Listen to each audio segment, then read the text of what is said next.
राधे राधे। जय श्री कृष्णा। आज हम पढ़ेंगे वैशाख महात्म्य अध्याय 17वां। कथा सुनने व इतना सारा सहयोग व प्यार देने के लिए सभी भक्तों का दिल से धन्यवाद। सभी भक्तों को मेरी तरफ से राम राम, राधे राधे। आइए शुरू करते हैं अध्याय 17वां। सुरती कीर्ति बोले, हे मुनिवर, मैंने बैसाख के फलदायक सब धर्म सुने, परंतु सुनते सुनते अभी मेरी तृप्ति नहीं हुई है। अतएव भुक्ति मुक्ति के दाता विष्णु भगवान को प्रसन्न करने वाले धर्मों का वर्णन कीजिए। राजा के इन वचनों को सुनकर श्रुतदेव बहुत प्रसन्न हुए और बोले, हे राजन, मैं पाप को नष्ट करने वाली एक ऐसी कथा कहता हूँ कि उसको ध्यान से चित्त लगाकर सुनना। यह वैशाख के धर्म संबंधी मुनियों के द्वारा बहुत ही प्रसिद्ध कथा है। इसको चित्त लगाकर सुनना।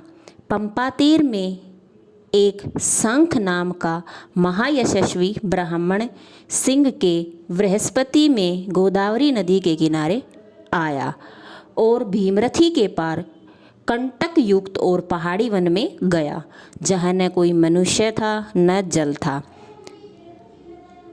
ऐसे वैसाख के ताप से कठिन मध्याह्न के समय वह ब्राह्मण वृक्ष की छाया में बैठ गया।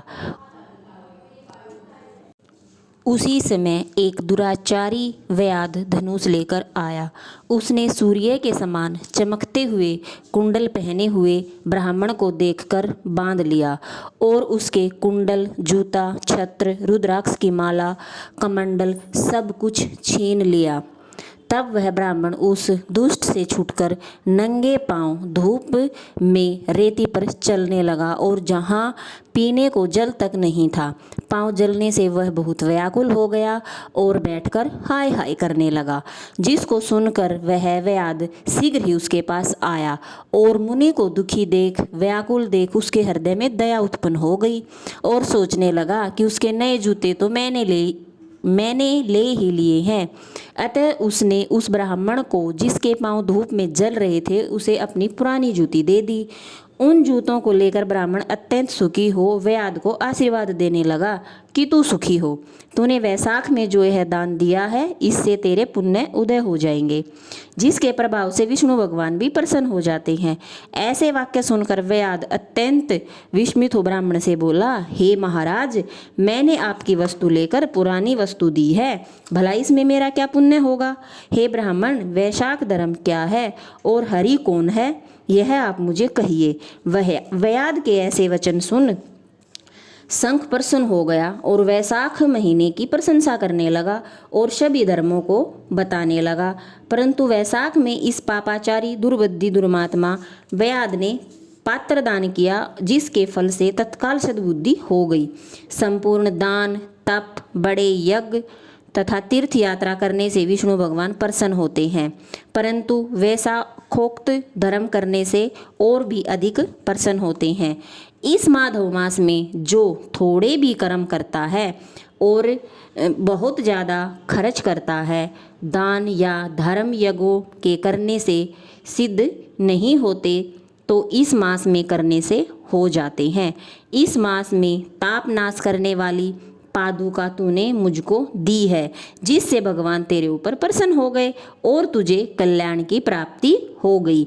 जब मुनीश्वर ऐसा कह रहे थे, उसी समय मृत्यु द्वारा प्रेरित बड़ा बली सिंह व्याध के वध के लिए क्रोध में दौड़ता हुआ आया। बीच में देवयोग से देवकल्पित हाथी को देखकर पहले उसको मारने का महान उद्योग करने लगा। उस वन में उन दिनों सिंह और हाथियों का ऐसा संग्राम हुआ कि दोनों थक कर गिर पड़े और दोनों एक दूसरे को देखते रहे। इधर जो कथा मुनीश्वर ने व्याध को सुनाई, देवयोग से उन दोनों ने भी वह कथा सुन ली, जिसके सुनने से इनके शरीर निर्मल हो गए और सब पापों से छूट तत्काल पशु योनि त्याग कर स्वर्ग को जाने के लिए तैयार हो गए। वे दोनों सिर झुका, हाथ जोड़े खड़े रहे। फिर धर्मोपदेशक मुनिवर मार्ग में व्याध के निमित्त उन्हें देख विस्मित हो पूछने लगे कि तुम कौन हो, तुम्हारा जन्म दुष्ट योनि में क्यों हुआ, अकारण ही वन में एक दूसरे को मारने को क्यों उद्युत हुए, तुम्हारी मृत्यु कैसे हुई, हे निष्पापो, सब कथा विस्तार पूर्वक मुझे कहें।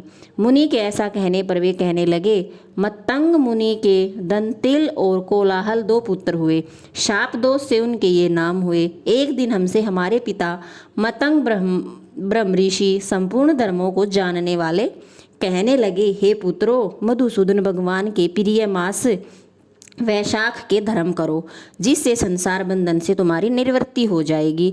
परंतु दुर्बुद्धि से हमारी समझ में कुछ नहीं आया और पिता के वाक्य सुनकर मुझ दंतिल को अत्यंत क्रोध हो गया और मैं क्रोध करते हुए वहाँ से चला गया।